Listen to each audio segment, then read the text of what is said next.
işine met çaltıra çayım ot çay çeşmeli. Ecehadır men anca olur. Men yakada çalar. Kendir öv olmak olmaz. Bari işine et. Öğren dadın var mı?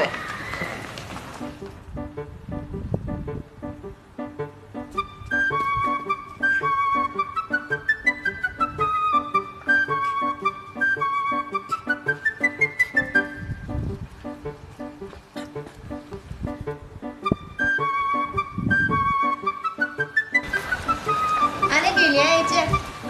Bakın yeren olsun. Oturay. Kıyıp samsık değerli otur. Nereden taktın bu sölpini?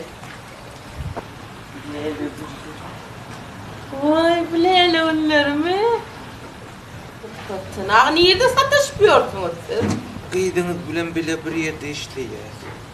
Ağa ben şunca yıl kıydım yekeklerini sana. Yo sana verir ya kıydım yok. Biz süyyes de birbirimizi. Tüyen, küyen, ülyen sözü ben vahşiyanına bu. Olsaysana sen aylın neçi? Kıydınız men elimde işleyen benim şu kerhanam başlığı. Vay, şeyle mi ya?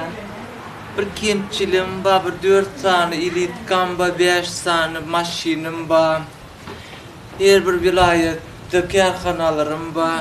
Kıydın alsamı men yanında koymorun, başka yere kalk giderim.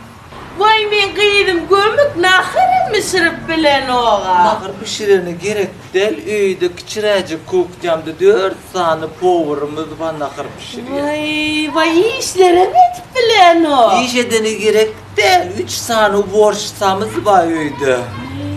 Ben kıydım erim yerek gele. Vay onda neyime görürüm? Vay